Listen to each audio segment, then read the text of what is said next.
Test discussion English Unit 10. Topics to be covered: pronouns, reading comprehension, and vocabulary.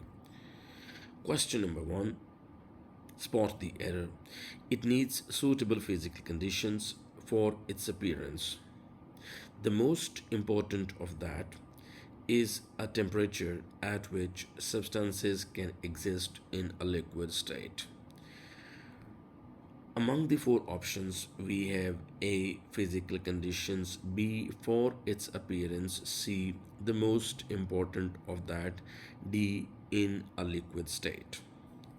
एक sentence four different segments में divide किया गया है, A B C और D, जिस तरह से आप नीचे देख रहे हैं.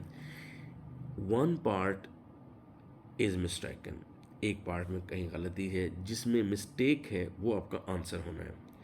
For example second option B, A option देखें, physical conditions, nothing wrong with it. For its appearance, it's के ऊपर अगर अपोस्ट्रोफी होती तो ये रॉन्ग हो सकता था. सेकंड ऑप्शन में कोई प्रॉब्लम नहीं है. डी ऑप्शन देखें, इन अ लिक्विड स्टेट, अगर लिक्विड स्टेट्स होता तो आर्टिकल ए की वजह से रॉन्ग हो सकता था. सो बाय एक्सक्लूडिंग दी ऑप्शंस, जो आपको पता है उसकी बेसिस पे आप नंबर ऑफ ऑप्शन एक्सक्लूड करते गए और थर्ड ऑप्शन सी बच गया आपका answer, the most important of that. अब इसमें प्रॉब्लम क्या है, दैट नहीं आएगा. रीज़न क्या है कि the most important of which आएगा. रीज़न ये है कि ऑफ एक प्रेपोजिशन है, द मोस्ट इम्पॉर्टेंट ऑफ के बाद प्रेपोजिशन के बाद, ऑफ एक प्रेपोजिशन है, प्रेपोजिशन के बाद रिलेटिव प्रोनाउन दैट नहीं आएगा. दैट की टू लिमिटेशंस हैं, एक तो ये पंक्चुएशन मार्क कॉमा के बाद नहीं आता और दूसरा ये प्रेपोजिशन के बाद नहीं आता, तो विच आएगा यहाँ पर. थर्ड ऑप्शन सी आपका आंसर है. Question number 2. Then most wisely he adapted themselves he adapted themselves to their habits and customs so that he could help them to get the most from their own natural way of life. अगर आप इसको read करते हैं first option ए को, तो उसमें लिखा हुआ है adapted themselves, B option, their habits of custom, C option, to get the most, D option, their own natural way of life. A close look at these options clearly lets us know कि जब sentence start होता है तो कहते हैं कि the most wisely he adapted himself, तो आपके पास आंसर हुआ first option A, adapted himself. There should be an agreement between pronoun and its possessive case. He adapted himself, she adapted herself, they adapted themselves, you adapted yourself, I adapted myself, we adapted ourselves. इस तरह से होगा. Somebody adapted himself या herself आ सकता है, और everybody, nobody, ठीक है, none of them, either of them, इन सब के साथ भी himself ही आएगा. वन adapted oneself, लेकिन everyone adapted himself या herself. everyone के साथ themselves का वर्ड यूज नहीं होगा. This is an agreement between pronoun and its possessive case. Question number 3. Families fall into two categories. One is the composite family. अब सेमिकोल का मतलब होगा whereas. The other, an other की बजाय the other is the nuclear family. आपका answer हुआ fourth option D. Question number 4. They women know things that you men will never understand. A option they, B option that, C option you, D option men will never understand. Your option is first option A. अब आप ये देख रहे हैं कि first option ए में women लिखा हुआ है और विमन एक नाउन है, राइट. नाउन से पहले अगर प्रोनाउन यूज़ करेंगे तो फर्स्ट या सेकंड पर्सन के आएंगे, जैसे कि फर्स्ट ऑप्शन ए में आप यहाँ पर दे की बजाय वी यूज़ करेंगे, क्योंकि दे तो थर्ड पर्सन का है. दूसरी बात यह है कि नाउन से पहले प्रोनाउन का जो केस आएगा, अगर वो वी की बजाय अस लिख देता तो ये भी रॉन्ग होता था. मैं रिपीट करता हूँ. आमतौर पे हमने अग्रीमेंट वाले लेक्चर में पढ़ा था कि नाउन की जगह पर आगे चलकर जो प्रोनाउन इस्तेमाल होते हैं वो थर्ड पर्सन के यूज़ होते हैं. Fair enough. लेकिन यहाँ पर तो बात है नाउन के बाद नहीं, नाउन से पहले अगर प्रोनाउन आए तो फर्स्ट और सेकंड पर्सन के प्रोनाउन होंगे, नंबर 1। नंबर 2 उनका केस सब्जेक्टिव यूज़ होगा, तो दे विमन की बजाय वी विमन आएगा, अस विमन नहीं आएगा। फिर सेंटेंस इस तरह से पढ़ेंगे, we women know things that you man, देखा आपने मैन नाउन इससे पहले आया तो फिर यू आया, तो इस तरह से फर्स्ट ऑप्शन ए आपका आंसर हुआ। Question number 5. It was with great difficulty that each of the brothers was able to get his share of property. Brother है तो यहाँ पर his आएगा, ये मैं बात कर चुका हूँ अभी question number 3 में। Question number 6. My father was just like his grandfather, but he was not as tall. अब ही जो है ये फादर के लिए भी आ सकता है, ग्रैंड फादर के लिए भी आ सकता है, तो नाउन को रिपीट करेंगे, आपका आंसर हुआ third option C, my father कहेंगे। इसको वेग प्रोनाउन कहते हैं। वेग का मतलब है अनक्लियर है कि ये जो थर्ड ऑप्शन में ही है ये पता नहीं फादर के लिए है या ग्रैंड फादर के लिए, तो ये वेग था, अनक्लियर था। क्वेश्चन नंबर 7, नॉमा comma cover overcome by the temptation, temptation लालच को कहते हैं। शी पुश्ड द बटन, अब नॉर्मल सब्जेक्ट है, repetition of the same subject is wrong, तो यहाँ पर शी की बजाय रिमूव कर देंगे, कॉमा लगाएंगे, दोबारा ऐसे पढ़ेंगे, Norma overcome by temptation pushed the button in the absence of her husband and got him killed in an accident. Answer is B. Question number 8, Mr Stewart gave Mr and Mrs Arthur Lewis. Mr और Mrs Arthur Lewis ये दो लोग हैं, तो यहाँ पर आप दे suppose कर लें। Temptation of $50,000 if she pushed, अब उसने दिया दो को था और शी कह रहा है, तो ये अग्रीमेंट की मिस्टेक हो गई, तो यहाँ पर होना चाहिए था if they push the button of a mechanism, तो क्या होगा, it would kill some unknown person, तो आंसर हो गया आपके पास बीटा, शी की बजाय दे आएगा। और इसी में रॉन्ग मिस्टेक हो गई है, मिस्टेकली टाइप हो गया, दैट की बजाय ये इट ही था, तो ऐसी गलती जो टाइपिंग में हो जाए उसको टाइपो कहते हैं। तो सी में टाइपो लिखा क्योंकि क्वेश्चन में सी में इट है, यहाँ पर दैट मेरे से टाइप हो गया, तो ये टाइपोग्राफिकल मिस्टेक है, इसको ब्रीफली टाइपो कहते हैं, TYPO टाइपो। टाइपो के एंड पर ओ है, अगरचे मैंगो के एंड पर भी ओ होता है, उसका ES बनता है प्लूरल के लिए, इसमें सिर्फ S लगाएंगे। और क्वेश्चन ये है कि अगर इस तरह का क्वेश्चन एग्ज़ाम में आ गया, दो आंसर हुए, तो फिर स्टूडेंट्स क्लेम करते हैं, और जब आंसर की अपलोड होती है तो फिर वो उसको नंबर मिल जाते हैं स्टूडेंट्स को, it goes to the credit of the students. Question number 9, isn't it too hot for you to do much walking, I wipe the streams of sweat. बात हो रही है स्ट्रीम्स ऑफ स्वेट की, यानी पसीने की नालियाँ बह गई, from my face to keep it की बजाय देम, क्योंकि ये फेस के लिए भी नहीं आया इट, और ये इट स्वेट के लिए भी नहीं आया बल्कि स्ट्रीम्स के लिए आया है, इसलिए यहाँ पर दे आना चाहिए था। टू कीप दे का ऑब्जेक्टिव केस क्या होगा, them, to keep them from stinging my eye, stinging mean चुभन पैदा करना, तो आपके पास आंसर हुआ जी यहाँ पर fourth option D, to keep them. Keep them from का मतलब है बचाना, महफूज रखना। Question number 10, she likes fish better than he likes fish, actually ऐसे था, तो बेटर देन ही आना चाहिए था क्योंकि इससे पहले शी सब्जेक्ट है, और हम सेंटेंस रीड करेंगे आगे, but he likes children better than she. Answer आपके पास हुआ second option B. Question number 11, the job involves travelling from one country to another, from के साथ वन एन अदर आता है, आंसर बी हुआ। क्वेश्चन नंबर ये देखेंगे जी, ए अदर की वजह से रॉन्ग है, और सी जो है a country to another इस वजह से रॉन्ग है, और D option from one another होता है, तो इसलिए यहाँ पर the country to the other नहीं होता। Question number 12, who is better off the two dancers in our society. हमने बात की हुई है कि हु इन पर्सनस के लिए, विच एनिमल्स के लिए, दैट नॉन लिविंग्स के लिए, विच और दैट आपस में इंटरचेंजेबल यूज़ हो सकता है, सारी बातें हमने पढ़ी की हुई हैं। लेकिन डिफरेंट बात यह है कि जब भी आपने क्वेश्चन करना होगा तो फिर आप विच से करेंगे, तो आपका आंसर है second option B, which is the better off the two. ये मिस्टेक्स इस वजह से रॉन्ग है, ए ऑप्शन में हमने क्वेश्चन के लिए कहा कि जब भी हो तो हम हु नहीं करते, विच यूज़ करते हैं। थर्ड ऑप्शन सी में दा बेटर होना चाहिए था क्योंकि बात आई है ऑफ द टू की, और डेल्टा ऑप्शन में हुम रॉन्ग है, हमने कहा कि विच आना चाहिए। Question number 13, close the window want you, याद रखिएगा ये इम्पेरेटिव सेंटेंस है, वर्ब की फर्स्ट फॉर्म से स्टार्ट हुआ है। वर्ब की फर्स्ट फॉर्म से स्टार्ट होने वाले इम्पेरेटिव सेंटेंसेस के क्वेश्चन टैग बनाते वक्त दो तरीके याद रखेंगे, दो बातें। नंबर वन, एक तो ये विल और शेल से शुरू होगा, तो वोंट होगा, जैसे कि स्टेटमेंट है ना, क्लोज द विंडो, ये पॉजिटिव स्टेटमेंट है, तो टैग क्वेश्चन नेगेटिव में होगा, पहली बात तो ये है। फिर ये वोंट के साथ होगा, ए में वोंट है, बी में वोंट है, सी में वोंट है, डी में वोंट है। अच्छा, दूसरी बात ये याद रखिएगा कि टैग क्वेश्चन इम्पेरेटिव अगर हों तो इनका जो टैग क्वेश्चन है उसमें जिसको आप मुखातिब करते हैं वो यू होता है, तो यू आना चाहिए। इस तरह से आपका थर्ड ऑप्शन सी है। ए ऑप्शन क्यों रॉन्ग है? ही की वजह से, बी ऑप्शन वी की वजह से रॉन्ग है, और डी ऑप्शन समबडी की वजह से रॉन्ग है।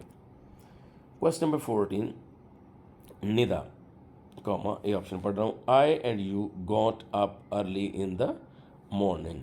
तो आपने you second person, three third person, one first person, ये फार्मूला 231 का याद रखना है।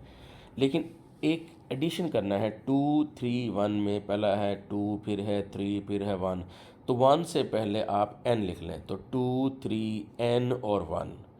231 में आप ऐड क्या करें, 2 3 n और 1। 2 का मतलब सेकंड पर्सन के प्रोनाउन सबसे पहले आएंगे, यानी वो ऑप्शन जिसमें यू पहले नहीं है वो आंसर नहीं हो सकता। ये ऑप्शन तो गया रॉन्ग हो गया, ठीक है। तो आपने यू सेकंड पर्सन, फिर थर्ड पर्सन, फिर नाउन और फिर फर्स्ट पर्सन, तो ये जो आपको बताया 2 3 n 1, 2 सेकंड पर्सन, ठीक है, ये वाला, और फिर यू सेकंड पर्सन और थर्ड पर्सन इसमें है नहीं, तो निदा नाउन आ गया बी में, और आई फर्स्ट पर्सन का प्रोनाउन हमेशा अपने नाउन के बाद में आता है। फर्स्ट ऑप्शन ए क्यों रॉन्ग है?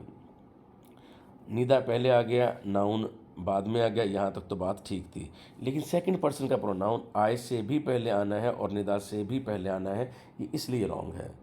थर्ड ऑप्शन सी इसलिए रॉन्ग है कि आई फर्स्ट पर्सन का प्रोनाउन है, ये किसी भी नाउन यहाँ पर निदा है उसके बाद में आना चाहिए था, ये इसलिए रॉन्ग है। फोर्थ ऑप्शन डी इसलिए रॉन्ग है, you I and Nida, I first person का प्रोनाउन है, कभी भी अपने नाउन निदा से पहले नहीं आएगा, ये इसलिए रॉन्ग है। 2 3 1, और इस तरह तरतीब आपने देखी, और ब्रैकेट में अगर नाउन है तो 1 से पहले आपने ब्रैकेट में एन लगा देना है। Question number 15, please give it to John and me. अब जाहिर सी बात है, गिव है, टू है, प्रेपोजिशन और वर्ब की फॉर्म्स के बाद ऑब्जेक्टिव केसेस ऑफ प्रोनाउन आते हैं, तो आपके पास फोर्थ ऑप्शन डी हुआ। ए ऑप्शन जो है माइन की वजह से रॉन्ग है, बी ऑप्शन आई की वजह से रॉन्ग है, और सी ऑप्शन माई सेल्फ की वजह से रॉन्ग है। Question number 16, a friend of mine, possession के लिए माइन आएगा, just clear the medical college entry test, first option A आपके पास है। A friend of mine possession के लिए ऑब्जेक्टिव केस आएगा। कभी आप कहें, देखें सर बी में आपने बताया था ऑफ प्रेपोजिशन है और प्रेपोजिशन के बाद तो ऑब्जेक्टिव केस आता है, तो सर ये ऑब्जेक्टिव केस आ गया नमी। भाई अगर ऑब्जेक्ट आना ही नहीं है, अगर आप शो ही वहाँ पे पोजेशन की जा रही है, तो पोजेशन के लिए ऑब्जेक्टिव केस नहीं आ सकता। Third option C, a friend of myself नहीं आएगा। आप यहाँ पर भी वही रूल लगाएंगे कि ऑफ के बाद, अगरचे आपने रूल पढ़ा हुआ है कि ऑब्जेक्टिव केस प्रोनाउन आता है, लेकिन यहाँ पे पोजेशन शो करनी है। ऐसे ही माइंड्स के ऊपर, योर्स के ऊपर अपॉस्ट्रोफी नहीं आती, डी इसलिए रॉन्ग हुआ। Question number 17, it are they, it is होता है, इट के साथ वर सिर्फ एक ही सूरत में आता है, जब एज इफ़ या एज दो हो, अदरवाइज तमाम केसेस में इट के साथ इज़ आता है। इस तरह से आपका आंसर हुआ जी फोर्थ ऑप्शन डी आंसर है, इट इज़ दे। और दूसरी बात है, is, B, is, am, are, was, were, इनके बाद प्रोनाउन के सब्जेक्टिव केस आते हैं, इसलिए यहाँ पर दे आएगा, दैम नहीं आएगा। फर्स्ट ऑप्शन ए आंसर हुआ, B fourth option D answer हुआ, my apology. First option A इसलिए रॉन्ग है कि इट आर लिखा हुआ है, बी में इट इज़ दे आना चाहिए था, दैम लिखा हुआ है, इसलिए रॉन्ग है। थर्ड ऑप्शन सी इसलिए रॉन्ग है कि इट आर लिखा हुआ है, इट इज़ होना चाहिए था, तो आपका आंसर हुआ fourth option D. Question number 18, he and you completed their work. याद रखिएगा, ऐसे केसेस में अगर आपकी लिस्ट ऑफ प्रोनाउंस में नाउन प्रोनाउन इकट्ठे आ जाएं, तो आप देख रहे हैं कि ए ऑप्शन में ही थर्ड पर्सन का है और यू सेकंड पर्सन का है। अगर फर्स्ट पर्सन का प्रोनाउन ना हो तो यू का पोजेसिव एडजेक्टिव योर यूज़ करेंगे, जैसे कि सेकंड ऑप्शन बी है। अगर इसमें आय होता तो फिर आप अवर यूज़ करते। इसमें आय का अगर एडिशन हो जाता और नाउन भी कोई ऐड हो जाता फिर भी आप सिर्फ और सिर्फ अवर यूज़ करते। अगर आए भी ना होता इसमें और ये यू भी ना होता, ही, दे, शी, इट, अहमद, असलम ये होते, तो फिर देयर यूज़ होना था, ये याद रखिएगा। First option A he and you की वजह से रॉन्ग, यू एंड ही होना चाहिए था। Third option C you and he होना चाहिए था। D option you and he होना चाहिए था, और फिर आगे चलकर योर भी होना चाहिए था। तो ए ऑप्शन में देयर, सी ऑप्शन में देयर, इस वजह से भी रॉन्ग है। क्वेश्चन नंबर 19, आंसर आपका सी है। He is the only student who comma everyone knows wins the competition. अब कॉमा से कॉमा तक नॉन एसेंशियल पार्ट है। हु एवरीवन नोज से एवरीवन नोज से रिमूव कर दें और फिर पढ़ें हु विंस। आप हु की जगह ही पुट करके देखें, ही विंस। अब हु की जगह आप हिम पुट करके देखें, हिम विंस, नहीं ही विंस। तो हु इज इक्वल टू ही। तो हु और हुम में जब भी आपको कन्फ्यूजन हुआ करे तो आप यहाँ पर ही और हिम पुट करके देख लिया करें। क्वेश्चन नंबर 19 आंसर सी हुआ। फर्स्ट ऑप्शन ए क्यों रॉन्ग है जी? यहाँ पर स्टूडेंट्स के साथ हुज यहाँ पोजेशन नहीं शो की गई, इसलिए रॉन्ग है। हमने कहा कि हिम नहीं आ सकता, इसलिए हुम भी नहीं आ सकता बी ऑप्शन में। और डी ऑप्शन में स्टूडेंट के साथ विच नहीं आ सकता। विच सिर्फ और सिर्फ क्वेश्चन पूछने के लिए स्टूडेंट के साथ आ सकता है। Which students are you talking about for example. Question number 20, it is incredible. Which, A option में, बी में व्हाट, सी में दैट और डी में हु एवर। याद रखिएगा हु, विच और दैट ऑर्डिनरी, हु, विच और दैट ऑर्डिनरी रिलेटिव प्रोनाउन आम तौर पर पाए जाने वाले रिलेटिव प्रोनाउंस हैं। Relative pronouns are the words which are used after the noun they qualify. Relative pronoun उन नाउन्स के बाद होते हैं जिनके साथ इनका रिलेशन होता है, इसीलिए तो इनको रिलेटिव प्रोनाउन कहते हैं। तो रिलेटिव प्रोनाउन किन के बाद लिखे जाते हैं? नाउन के बाद। तो इट इज़ इनक्रेडिबल, इनक्रेडिबल तो है एडजेक्टिव। तो एक शॉर्टकट वैसे बताया आपको, तो यहाँ पर चूंकि एडजेक्टिव है, नाउन है ही नहीं, इसलिए हु, विच और दैट आप यूज़ ना करें और यहाँ पर आ जाएगा व्हाट। अब ये व्हाट भी एक तरह से रिलेटिव प्रोनाउन होता है, लेकिन ये ऑर्डिनरी रिलेटिव प्रोनाउन नहीं है। ऐसा रिलेटिव प्रोनाउन नहीं है जो कि इस तरह से हु, विच और दैट यूज़ होते हैं वैसे इस्तेमाल होता हो। क्वेश्चन नंबर 21, क्वेंच प्यास बुझाना, satisfy, extinguish, blow out. Answer हुआ इसका extinguish. Quench put out and, clench पकड़ना, गिरफ्त करना, ग्रास्प, कंप्रेस, होल्ड, डिस्टिंग्विश नुमायाँ करना, क्लासीफाई, ऑब्जर्व, सेपरेट। और पुट ऑफ मुलतवी करना और पुट आउट भी कहते हैं, डेफर करना। दो डिफरेंट मीनिंग पुट ऑफ के मैंने लिखे दो, एक डिस्गस्ट है नफ़रत करना और दूसरा है हिंडर रोकना। अगरचे आम तौर पर आम प्रैक्टिस में दोनों मीनिंग इसके यूज़ नहीं होते, ये अनकॉमन मीनिंग है। तो साथ में ब्रैकेट की लिस्ट में मैं वो भी वर्ड दे दिया करूँगा जो उसके दूसरे मीनिंग होंगे, सेकेंडरी या टर्शरी, वो भी लिख दिया करूँगा ताकि आपकी वोकैबुलरी बेहतर हो जाए। Question number 22, quark. क्वार्क कहते हैं अजीबपन को, ट्विस्ट को। एक मीनिंग है ट्विस्ट और इसका आंसर हुआ नीचे डेल्टा में ट्विस्ट।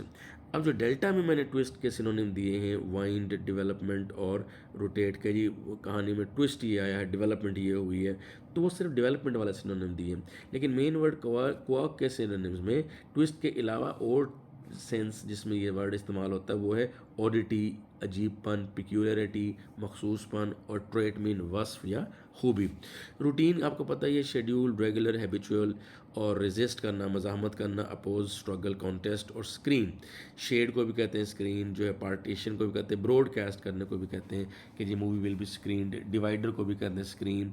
और स्क्रीन टेस्ट होता है आई साइट के लिए भी होता है। और स्क्रीन जब आपके मेडिकल इंजीनियरिंग में दाखिला हो जाता है तो वो यूनिवर्सिटी आपके ओरिजिनल डॉक्यूमेंट्स मंगवाती है, उनको चेक करती है, जांच पड़ताल करती है, उसको भी कहते हैं कि डॉक्यूमेंट स्क्रीनिंग के लिए मंगवा लिए गए हैं। क्वेश्चन नंबर 23, क्विजिकल, सवालिया को कहते हैं, क्यूरियस को, इंक्वायरिंग को, अम्यूज्ड को, पजल्ड को। आंसर आपका चार्ली हुआ। वही सिनोनिम इंक्वायरिंग का आई के साथ भी हो सकता है और ई के साथ भी हो सकता है। ट्रस्टिंग, फ्यूरियस और बर्स्टिंग। ट्रस्टिंग में इनोसेंट, नईव, बिलीविंग, और फ्यूरियस में खौफनाक को कहते हैं जी, एंग्री, डेस्परेट और फिरोशस। बर्स्टिंग का मतलब है ओवरफ्लोइंग होना, डेस्परेट होना, बड़ा मतलब बेताब होना, और थ्रिल्ड। क्वेश्चन नंबर 24 में रिचुअल्स, रिचुअल्स रसूमात को कहते हैं। आपके पास फॉर्मेलिटीज़, आंसर आपके पास हो गया जी delta. Among the other options we have ruling, court ने रूलिंग दे दी है, फैसला वर्डिक्ट, जजमेंट और डिसीजन। और चेंजेस आपको पता है फ्लक्चुएशंस, वेरिएशन, डिफरेंसेस को कहते हैं। और इसकी इसी तरीके से आपके पास डायरेक्शंस, एडवाइस और गाइडेंस हो गया जी ये। और नीचे ड्यूटीज़ वगैरह ये कस्टम्स के सिनोनिम लिखे हुए हैं। 25 में है री इन्फोर्स करना, मजबूत करना, स्ट्रेंथन करना, फोर्टिफाई करना। या फोर्टिफाइंग जिस तरह से फूड ब्रेड लिखा होता है तो डॉन ब्रेड फोर्टिफाइड, फोर्टिफाइड का मतलब एनरिच्ड इन विटामिन्स। तो री इन्फोर्स सपोर्ट करना, एनरिच करना। Among the others we have undermine, खोखला करना, डीमोरलाइज करना, वीकेंड डैमेज। ग्लोरीफाई करना, वर्शिप, एग्जॉल्ट, प्रेज करना। रीडिफाइन करना, री इवेलुएट करना, री एनालाइज करना और रिकन्सीव करना। क्वेश्चन नंबर 26 में रॉयट कहते हैं बगावत को, दंगे फसाद को, डेमोन्स्ट्रेशन को, एहतजाज, जलसे जुलूसों को कहते हैं। आंसर आपका पास बीटा हुआ अनरेस्ट। उससे जाहिर सी बात है कि अनरेस्ट क्रिएट होती है, कॉन्फ्लिक्ट और अनईज और disorder. Among the others we have undulation, undulation का मतलब वेव, लहराना, फ्लटर, स्विंग। और अनवेल का मतलब होता है रिवील करना, डिस्क्लोज करना, एक्सपोज करना। अनड्यू, अनजस्टिफाइबल, टू मच और एक्सेसिव। क्वेश्चन नंबर 27 में रिलक्टेंटली, हिचकिचाते हुए, इसका आंसर आपके पास हुआ जी इनक्यूरियसली, अनविलिंगली, डिटैच्ड, इम्पैसिव और इंडिफरेंट, लाताल्लुकी के साथ, हिचकिचाते हुए। कैलसली, सफाकी के साथ। और सी में कीनली, बड़ी दिलचस्पी के साथ। Eagerly, wholeheartedly, devotedly. Enviously, शक के साथ। Jealousy, jealously. Covetous, covetous important word है। और स्पिटफुली, नफरत के साथ। क्वेश्चन नंबर 28 रिग्रेट, अफसोस, पछतावा करना, मलाल करना। गिल्ट, आंसर हो गया थर्ड ऑप्शन सी। गिल्ट का और मतलब जो है सिनोनिम में रिमोर्स, ब्लेम और रिपेंटेंस है। ए में बैशिंग, क्रिटिसाइजिंग, स्मैशिंग, मार पीट करना, बीटिंग। ब्लिस कहते हैं नेमत को, प्लेजर को, हेवन को और डिलाइट को। सोरिंग मीन गो अप, ऊपर की तरफ जाना। इंक्रीजिंग, असेंड और राइजिंग। क्वेश्चन नंबर 29 में स्टर्नली मतलब एक तो होता है ना मजाक में ह्यूमरसली, और ये है नॉन ह्यूमरसली। स्टर्नली मीन्स सख्ती के साथ, संजीदगी के साथ। ह्यूमरलेसली, ह्यूमरस और ह्यूमरलेस। ह्यूमरलेसली का सिनोनिम होगा ग्रिमली, बड़ी संजीदगी से। Gravely, seriously. लीनियंटली, नरमी के साथ। सॉफ्टली, लाइटली, टेम्परेट, मोतदिल। फ्लॉलेसली, जिसमें कोई गलती ना हो। Blameless, perfect, clearly, purely. Sheepish, shyly, शर्मा के। Blushingly, bashfully, awkwardly, shyly. Question number 30 synonym बताना। शफल्ड, मूव करना, कंफ्यूज करना, मिक्सअप करना। तो आपके पास आंसर हो गया जी delta. Confused, jumble, tangled, obscured, confounded. Rearrange करना, जैसे कार्ड्स वगैरह को करते हैं क्रिकेट खेलते हैं, पाँव की मूवमेंट को मिक्स करना, स्टेप्स को, और आगे बढ़ना इम्प्रोवाइज करने के लिए, उसे भी शफल कहते हैं। कंट्राइव कहते हैं जो कुदरती तौर पे ना मौजूद हो, आपने ईजाद की हो। आर्टिफिशियल हो, forced, artificial, arranged. Diffused, dimmed, रोशनी का कम होना। स्ट्रून, स्ट्रूड, फैल जाना, स्कैटर्ड, फैल जाना। कॉम्प्लिकेटेड, पेचीदा होना। कलेक्टेड, कंपोस्ट और गैदर्ड। क्वेश्चन नंबर 31 में एंटनी में है watch out for the instructions, ध्यान से देखिएगा। अनप्रोवोक्ड कहते हैं जी मेलिशियस को, मतलब शोखा होके, वॉन्टन। अनकॉल्ड फॉर, जो मुस्तई के नाम कहते हैं ना, बिला इश्तियाल। तो ब्लेमलेस, यानी आप उसको इश्तियाल का इल्ज़ाम भी नहीं दे सकते। Innocent, faultless, guiltless. ये तो हुए इसके सिनोनिम, थर्ड ऑप्शन सी इसका। हाँ, ब्लेमलेस के सिनोनिम दिए ब्रैकेट में। अनप्रोवोक्ड नेगेटिव वर्ड है और इसका एंटोनिम सर्टनली पॉजिटिव वर्ड होगा, थर्ड ऑप्शन सी आंसर हुआ। ए में सीमलेस मीन मतलब इमैक्यूलेट, फ्लॉलेस, होल मजमूई तौर पे। नीडलेस, अननेसेसरी, पॉइंटलेस, इन एसेंशियल। हीडलेस, अनमाइंडफुल, केयरलेस और रेकलेस। इन वर्ड्स के आगे इनके सिनोनिम लिखे हुए हैं। रैग्ड, अनइवन को कहते हैं, आपने इसका एंटोनिम देना है। रैग्ड का दूसरा मतलब, रैग का मतलब डर्टी भी होता है, गंदा भी होता है। टॉर्न, अनइवन, तो इसका एंटोनिम हो जाएगा साफ सुथरा, फर्स्ट ऑप्शन ए हुआ। टाइडी, टाइडी के सिनोनिम्स में आप नीट, स्पिक एंड स्पैन, बना टना, ऑर्गेनाइज्ड। अनइवन, ये तो इसका सिनोनिम था, हमें एंटोनिम चाहिए था। थर्ड ऑप्शन सी में टार्डी, लेट को कहते हैं। लेट, हेजिटेटेड, वेवर्ड, अनवेल, बीमार होना, सिक, ऑफ कलर होना, ऑफ कलर इंपॉर्टेंट वर्ड है। और इल। Question number 33, sentence completion. The young man was quickly promoted when his employer saw how dash he was. Promotion के लिए उसका मेहनती होना ज़रूरी है. फर्स्ट ऑप्शन ए आपके पास आंसर है. एसिजुअस मेहनती, हार्ड वर्किंग, डिलीजेंट और sedulous. Among the other options we had indigent, गरीब को कहते थे, पुअर, डिप्राइव्ड और डेस्टिट्यूट. डेस्टिट्यूट इंपॉर्टेंट वर्ड है गुर्बत के लिए और गरीब के लिए. थर्ड ऑप्शन सी में इनडिफरेंट, अनकेयरिंग को कहते हैं, अनइंटरेस्टेड को कहते हैं, कूल को कहते हैं और इन गुस्से वाला ना हो. और डी में यानी जोश जोशीला वाला ना हो. डी में lethargic, lazy, sluggish, board. Question number 34 में he was dash person because he did not make many public addresses. जो बंदा बहुत ज़्यादा तकारीर ना करे, बात ना करे, उसको कम गो कहते हैं. कम गो के लिए वर्ड देखना है अपने कि क्या आना है. फुल स्टॉप के बाद लिखा but those he made word memorable. तो आपके पास कम गो के लिए रेटिसेंट है, quiet, restricted, limited. Among the other option we have an inspiring mean exciting, stimulating, encouraging और एन एलिगेंट, शानदार को, मगरूर को भी कहते हैं, स्टाइलिश, रिफाइंड और ग्रेसफुल.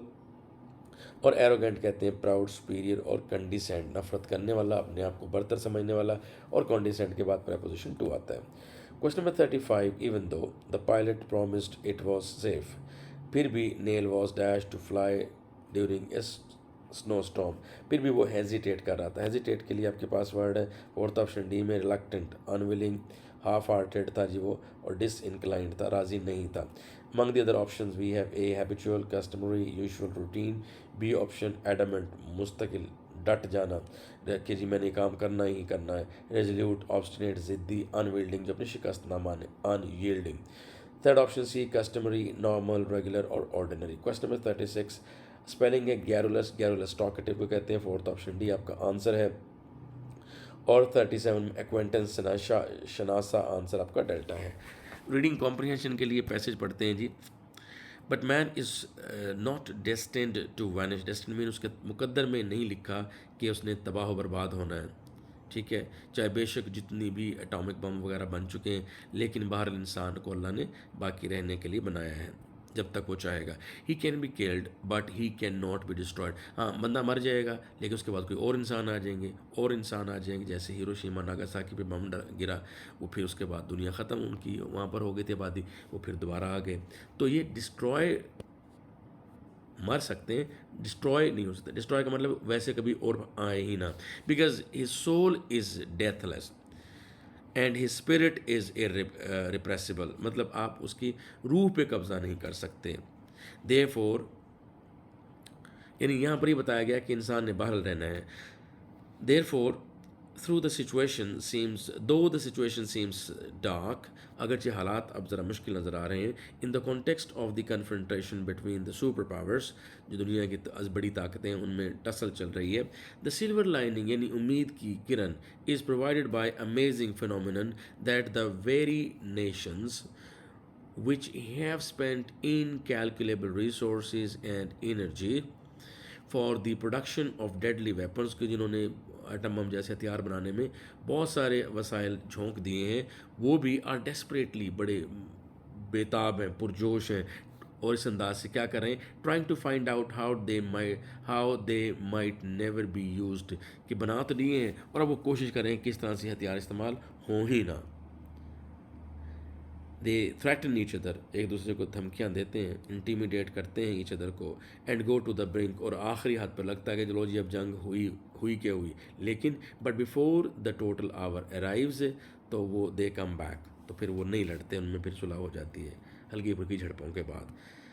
तो क्वेश्चन है a suitable title for the above passage is, आपके पास सेकंड ऑप्शन भी है. A man's desire to survive inhibits mean मना करती है यूज़ ऑफ डेडली वेपन, क्योंकि ज़ाहिर जब दोनों एट द ब्रिंक पहुंच जाते हैं, बिल्कुल आखिरी हाथ पे पहुंच जाते हैं, लो जी अब हम एटम बम गिराने लगे हैं, लेकिन दोनों सोचते हैं कि फिर तो हम तबाह हो जाएंगे, दोनों ही मर जाएंगे. तो चूँकि वो ज़िंदा रहना चाहते हैं, इसलिए फिर वो जो हथियार जिन पे रिसोर्सेज उन्होंने खर्च किए हैं उनको वो इस्तेमाल नहीं करते. तो सेकंड ऑप्शन भी आंसर है, बाकी ऑप्शन आप देख लेंगे. Question number 39, the main point from the author's view point is, ये सेंट्रल आइडिया का क्वेश्चन था. आपके पास आंसर है delta. Human society will survive despite the serious threat of total annihilation, तबाही, कि ह्यूमन सोसाइटी फिर भी बचेगी. उन्होंने कहा ना कि ये किल हो सकते हैं, डिस्ट्रॉय नहीं हो सकते, वो लाइन सपोर्ट करती है. इसको डी ऑप्शन आंसर हुआ. Read the passage carefully and answer the questions given below. Jimmy held his father's hand as he crossed the busy parking lot. ज़ाहिर है बच्चा ही अपने वालिद का हाथ पकड़ता है. They walked into grocery store. Jimmy's dad lifted him into the seat of a shopping cart. और उसने उठा लिया गोद में सर पे. तो इससे पता लगता है कि वो बच्चा था. Jimmy, here, said dad, you can hold my shopping list. So you can infer that, inference वाला question था कि Jimmy is a young boy. That is all for the discussion here, unit 10.